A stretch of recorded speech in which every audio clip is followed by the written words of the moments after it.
What is going on, everyone? Welcome back to another video. And this week we got another awesome product review video for you guys. Today we are checking out the brand new Easton's Pack Mule Hip Quiver, which has come out just in time for the 2026 Total Archery Challenge event. Now, if you guys have attended a number of TAC events and you guys are shifting away from backpacks, then hip quivers are definitely a great alternative. A lot of the ones that have come out in recent years really offer a lot of storage, so you'll be able to carry snacks and then also water so you can stay hydrated out on some of these longer courses. Now, if you guys are looking at copying a new hip quiver before the Michigan events and you guys live in the southeastern Michigan area, these are available up at Sunrise Archery, located out in Fenton, Michigan. So if you guys want to go up there, get your hands on them and check them out, they do have a bunch of these in stock. But in this video, we're going to talk about colorways, we'll talk about price point, we'll talk about the accessories that are included if you get the Pack Mule, and then lastly we'll kind of go over the storage capacity, the pocket layout, just so you guys have a general idea of the organization that you're looking at if you guys decide to pick this quiver up. Now, talking about colorways and price points to start, this is going to be available in 3 different color options. You can get it in gray, you can get it in Ranger green, and then you can also get it in a bottoms land camo, which does look pretty sick. Price point is going to be dependent on the color option. So if you go with gray or Ranger green, you're looking at $120. If you go bottomlands, you are going to pay a little bit more. You'll be coming in right around that $130 price point. All of them are a ripstop material, so you're going to get the durability. And then what's also really nice about this is it does accommodate a wide variety of shooters and sizes. So this is going all the way up to a 48-inch waist, and it is truly ambidextrous style quiver. So if you're a left-handed or right-handed shooter, you'll be able to run this. And we'll talk about that a little bit more on how you set this up depending on right-handed or left-handed shooter as we start to break this quiver down a little bit. Now, as far as accessories go, you're getting 2 external pockets, you're getting an oversized release pouch, and then you are going to get a rangefinder pouch. Now, when it comes to the release pouch, I think Easton did an excellent job on this. As the name kind of implies, it is oversized, so it is pretty large, so you'll be able to get your hand in there very easily. Keep in mind, it does have a drawstring that you'll be able to pull tight so your release doesn't happen to fall out. Now, one thing I do want to point out is this release pouch does not have a divider in it like some of the ones that we've previously reviewed in the past. So if you are running multiple releases in here, there's nothing in here keeping them from kind of banging around and getting scratched up on one another.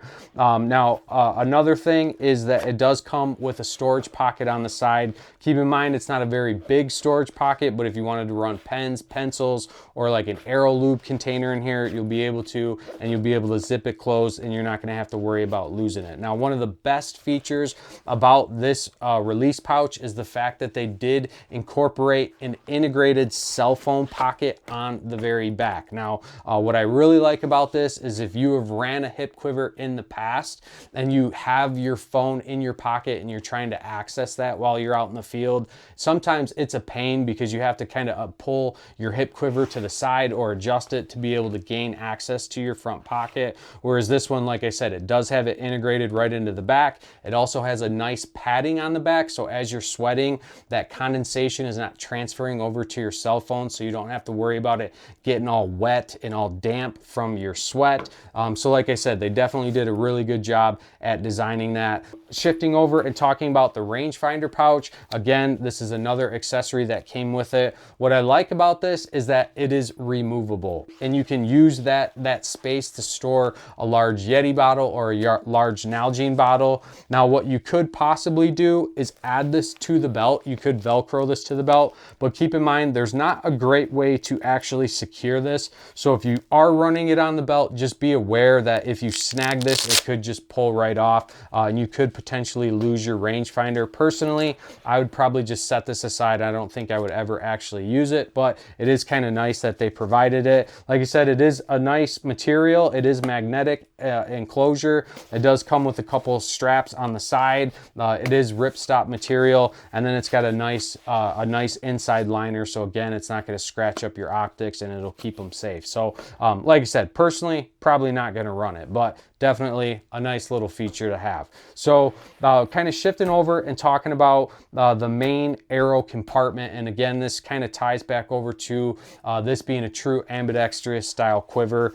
You can see if I load this with arrows, and this is currently set up for a right-handed shooter, these arrows are kicked back. So it's going to keep these arrows behind me as I'm hiking, so they're not going to get in the way. It's also going to keep them out of the way when I'm shooting. Now, if you are a left-handed shooter, what you can do is you can move this arrow sleeve bucket to the opposite side of the quiver, but they've also gone as far as actually making the arrow dividers removable. So you can take these out, you can flip them around, and it's going to maintain that orientation where these arrows are going to be kicked out towards the back. So like I said, they gave that a lot of thought. And then another really nice feature that they added is this arrow retention strap. Now, if I'm at a total archery challenge event, I mean, it is not uncommon that I'm carrying, you know, 12 plus arrows with me. And one thing that is super annoying is when you're walking through those courses, you're constantly hearing these arrows rattle around. If you're bending over, you're losing arrows. Whereas on this quiver, you can kind of just cinch this down. It's going to keep the bulk of your arrows secure.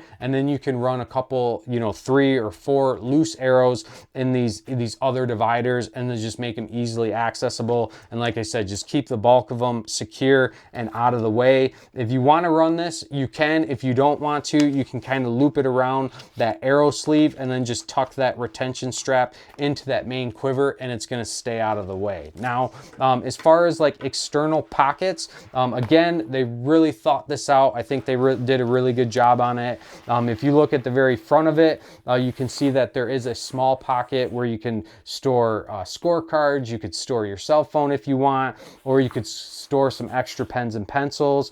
If you get into the main compartment, again, you can see that you have a very spacious pocket. This is going to be great for your keys, your wallet, anything that you definitely do not want to lose out on the course. You'll be able to throw some Allen wrenches in here because there are some organization dividers in here as well. So definitely going to allow you to store a lot of different gear. And then lastly, at the very top, there is a dedicated pocket for a bow stand, which is always a plus because it's going to ensure that you don't lose it. It's going to ensure that it doesn't fall out, just having that dedicated one. It is a pretty deep pocket, so you could definitely fit more in there than just a bow holder. But like I said, it is nice that they kind of gave you that dedicated pocket. Now, with that said, let's kind of shift this over and talk about the back side of this, because I do think that this is one of the nicest things about this quiver. And for me, I've ran a lot of quivers lately that seem to be made of Cordura fabric. I'm a big fan of Cordura fabric because of its durability and water resistance material. But the downside to that is, like, personally, I like to wear Wrangler ATG pants while I'm out shooting 3D in the summer months because they're just extremely breathable and flexible pants. Now, the downside to Cordura fabric is it is a very abrasive material. So it has the tendency to really pill those pants out very quickly. Whereas this molded backing is very smooth. It's not going to pill those pants out. It's also going to offer some breathability, so you're staying cool in the summer months. So like I said, definitely a nice feature. And then also they did include a leg strap. Now, this leg strap is removable, so if you don't want to run it, you don't have to. Personally, I choose not to run a leg strap on my hip quivers, but like I said, nice feature that they included it. But definitely a huge fan of this padded backing. Again, going to help kind of prevent that condensation from your sweat getting on any of the material that you have. But the main thing for me is just not pilling out my pants to the point where I got to throw them away after a 3D season here in the summer months. But other than that, just wanted to quickly run you guys through this. I think I covered everything. If you guys have any other questions, you can always drop me a comment below. You can always reach out to me directly on Instagram. Always happy to help. And then curious, just drop a comment below. Let me know what you guys are running for tack. Are you guys running a field quiver, or are you guys running a backpack? And if so, what brand are you guys running? I think it always helps a lot of the viewers that are looking into these style videos and people that are new, gearing up for their first Total Archery Challenge season. But other than that, like I said, that's it for this video. Any other questions, drop me a comment below. Reach out to me directly on Instagram. Always happy to help. If you guys have not subscribed to the channel, please do so. You guys' support greatly helps me out, keeps me doing what we're doing. And until next time, stay safe, stay healthy. We'll see you guys on the next one.